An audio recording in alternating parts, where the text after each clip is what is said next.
Hello everyone, I'm Mark Tewksbury, your host for this program. Our goal is to reveal the methods and materials that turn out the products we see around us every day. If you think you know something about these items, you might be in for a surprise. There's a whole world waiting for us to discover here on How It's Made.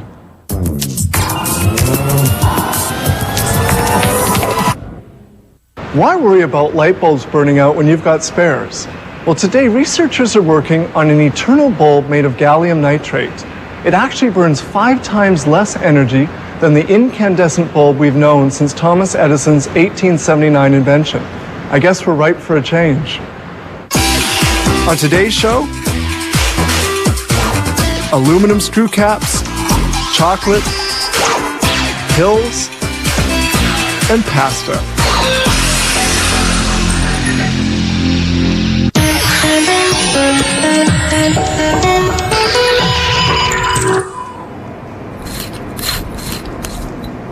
Okay, so it's not as sophisticated as uncorking a fine bottle of wine, but aluminum screw caps are airtight seals for bottles and jars, and they're recyclable. There are hundreds of everyday objects that are capped. This plant makes 250 million metal screw caps yearly in 12 different sizes. The caps are made from these 1 square meter sheets of aluminum weighing 450 grams. Some 3,500 thin aluminum sheets pass through this feeder. They begin by coloring the aluminum sheet with a colored varnish, a lacquer, and an ink. Then 12 minutes of drying is needed. The sheets that have been colored set off on a conveyor for drying. Then designs are produced. The coloring is applied by this varnisher. The aluminum sheets pass through the varnisher one at a time.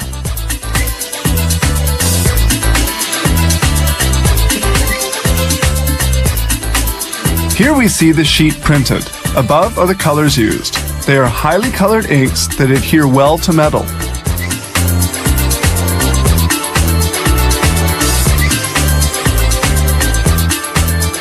Suction cups grab the sheets and send them toward the transport system of the punch press.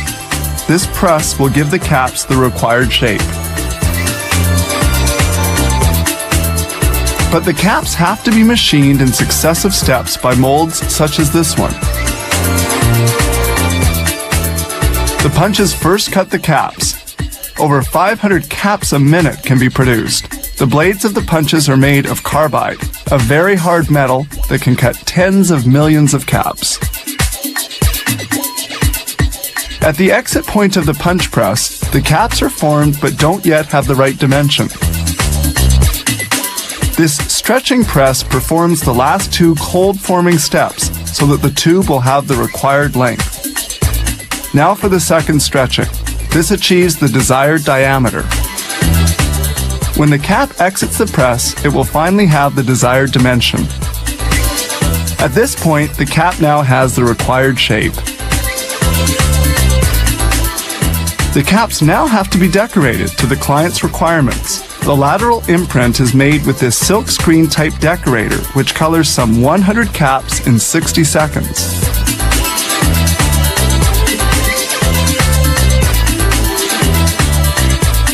The decorator uses an ink specially formulated to adhere to metal.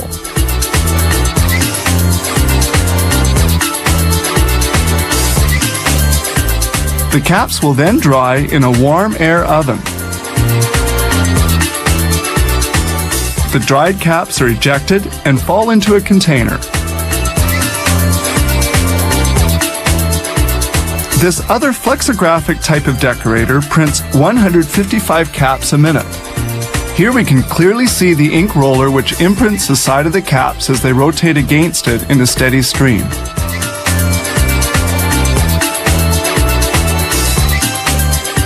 All that's required now is to form the cap and make the cut. The profiling and jointing machine makes the cuts and reliefs on 200 caps per minute. Machining the cap takes but a fraction of a second.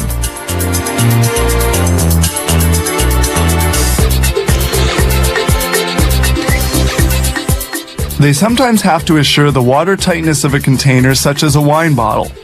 For this, a polypropylene liner is inserted which hermetically seals the container. A check is carried out under a light to verify whether the cut has been properly made and the ridges well formed. At last, the final steps. This screw tightening machine hermetically seals the caps onto bottles.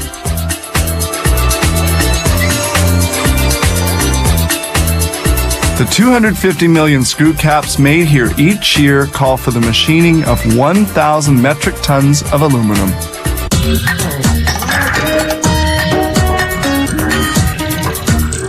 If you're young at heart, you might dream of working in a candy or chocolate factory. Oh, how sweet it would be. Well, at least for a little while. These delicious chocolate confections are made from melted chocolate flowing into molds. The master molds are first made of wood or plaster of Paris. They are then reproduced as copies in an epoxy material.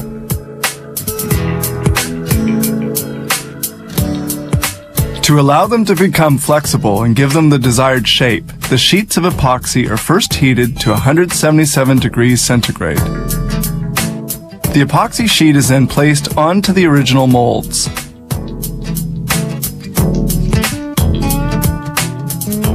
The sheet is heated, then lifted off. Suction from a vacuum system makes it adhere perfectly to the shapes of the molds. Here we see the epoxy adhering to the master molds. Still hot and malleable, the plastic has to be cooled. A jet of compressed air effectively lowers its temperature. The mold undergoes a visual inspection to make certain of its quality. And now we move on to the chocolate.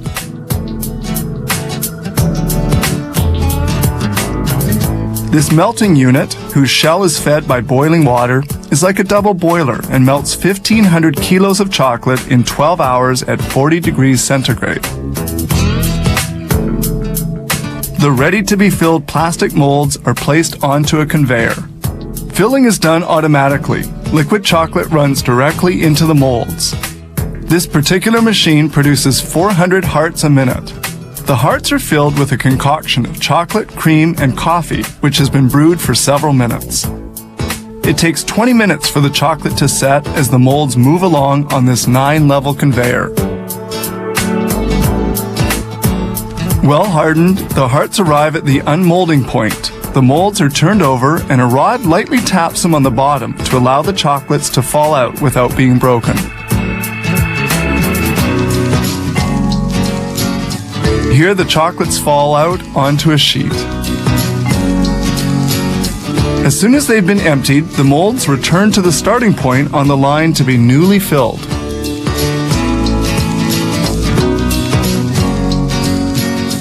During their transport on the line, the chocolates complete their cooling and hardening.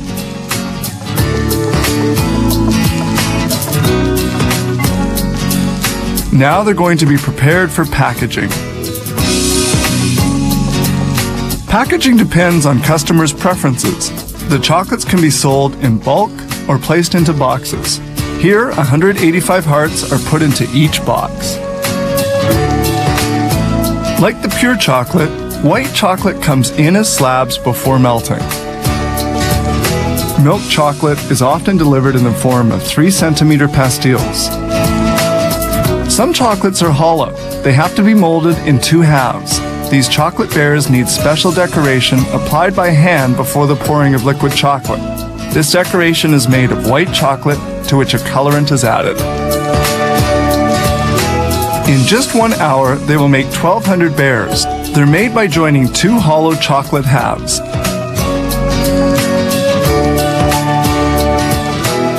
The assembly is done using a refrigerated rotating machine. This machine turns the molds a full 360 degrees on 2 axes and vibrates the chocolates to prevent the formation of air bubbles. The chocolates rotate for 5 minutes before being sent to the cooling conveyor, where they will remain for another 20-minute period.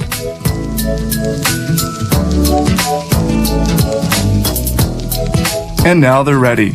At this point, the bears are unmolded and they head off for packaging.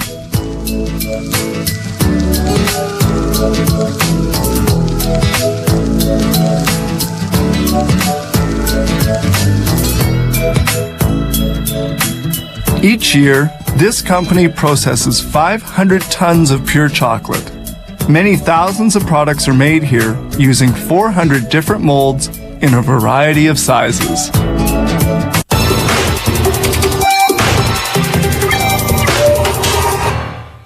Take 2 of these and call me in the morning. Who hasn't heard that before? But how many of us, including physicians, really know how drug companies make pills? Medications are essential in the treatment of illnesses. It begins by a grinding process where the active ingredient in a tablet or pill is ground and mixed with a binding agent. The quantity of the ingredient needed to be ground is transported to the dryer in this container. Like all the other equipment, this container is made of stainless steel so as not to contaminate the product. The temperature of the dryer and the airflow are programmed with this interface. The granulation has to be dried at 40 or 50 degrees centigrade before being shaped into the desired tablet form. Molding of the pills is done by this press, which crushes the powder. The press exerts a pressure varying between 2 and 5 tons. Here's how the molding is done. The press magazine distributes the powder in molds made of steel discs. 2 stampers, one above and the other below, crush the powder and form the pill.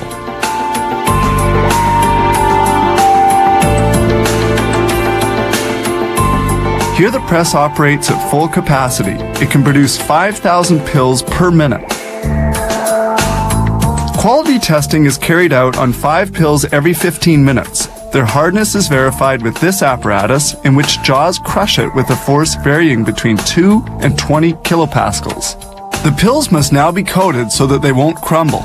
A coating solution made of water and coloring pigments is used. This is the coating unit. It can hold 160 kilos of pills. 3 plastic tubes, positioned at strategic points, will spray the solution onto the pills in motion.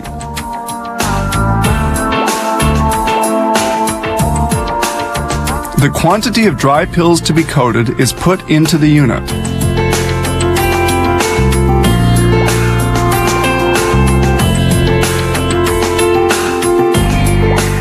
Then the door of the coating unit is carefully closed. A drum turns inside the unit, tumbling the pills. Then nozzles spray the solution in the form of a mist, which quickly dries, preventing the pills from sticking to one another.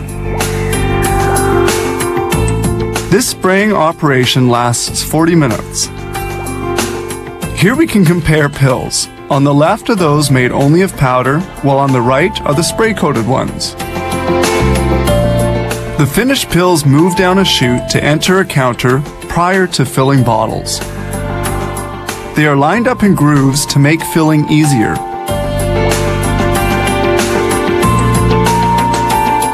The quantity of pills to be placed into bottles is controlled by this automated unit connected to the counter. In this instance, 500 pills are poured into each bottle. This plant also makes capsules where the ingredient is not crushed but encapsulated in a gelatin casing. The distributor places the 2 halves of the capsules in the proper position for filling, with the wider half situated above. The top and bottom portions of the capsule are separated. The lower half is then filled with powder. When well filled, the 2 halves of the capsule are joined together. The completed capsules are then ejected from the filling unit.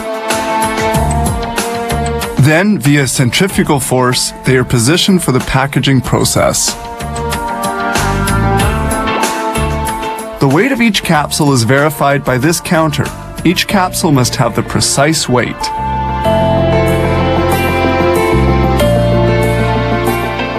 And And the final step is packaging. A sheet of transparent PVC is heat embossed, forming an impression to receive capsules. Then a pre-glued aluminum foil sheet is adhered to the backside, sealing everything in. This plant turns out millions of pills and capsules every year.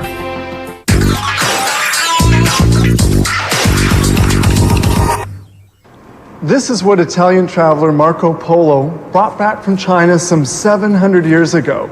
Since then, pasta has spread all shapes and sizes, and so have we pasta lovers, but that's another story.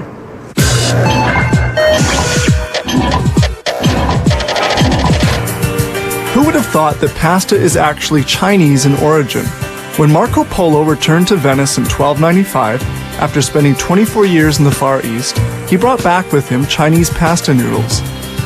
So quickly popular did pasta become that by the 15th century, it occupied a prime position in Italian cooking. In this same era, commercial production began in Naples. Italians today favor macaronis and raviolis with garlic and cheese.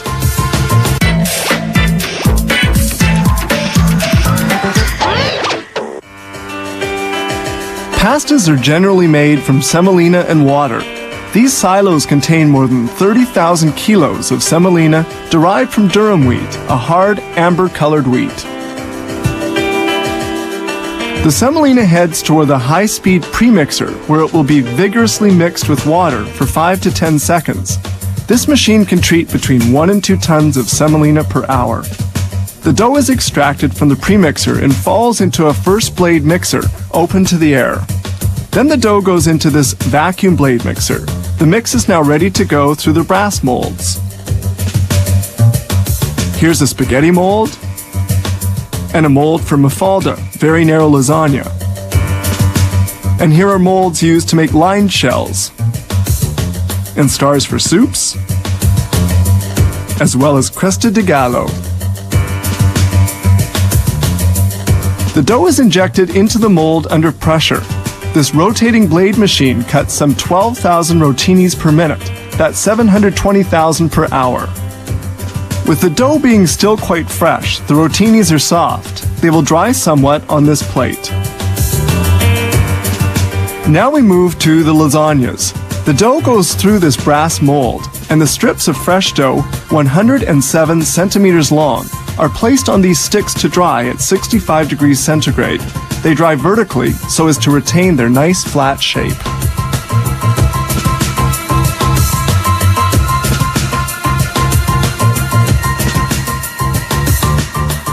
After drying for 15 hours, the strips are then cut in 4, thus making 4 strips measuring 25 centimeters each. To minimize losses and make cutting the dry lasagna easier, scissors trim the dough pieces into equal lengths on the sticks. The long lasagna drying process begins. Once dry, the lengths of lasagnas are finely cut. They're now ready for packaging. To make some other pastas, the mix has to be a bit more worked in order for it to have the required shape. The dough goes through this roller, which gives it the desired thickness. And now butterflies are formed. This mold cuts 7,500 of them a minute, for a total of 450,000 an hour. The sheet of dough is 61 centimeters wide. It is produced in a steady stream and goes right to the cutting mold. The butterflies fall onto this conveyor to dry somewhat. Then they head toward the next production step. Certain short pastas, such as these butterflies and fuzzilis, have to be dried, so then they're put into this full dryer. Coming out of the dryer, the pastas are hard and ready for packaging. Here we see the ever-popular spaghettis being made. As with lasagnas, spaghettis are also dried vertically. Now this automated machine places the spaghettis onto a cutting table and breaks them to the proper length.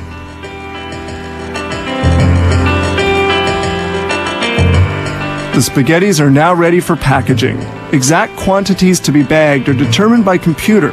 Then the spaghettis go gently down this chute.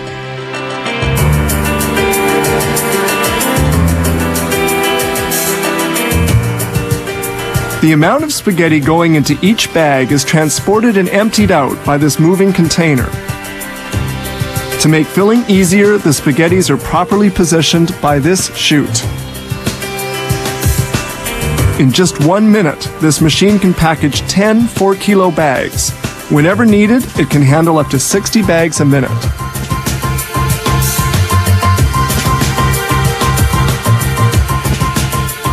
Pastas are a favorite meal the world over. This plant makes over 100 different products, and every day uses between 60 and 360 tons, or the contents of from 2 to 12 truckloads of semolina made from hard wheat.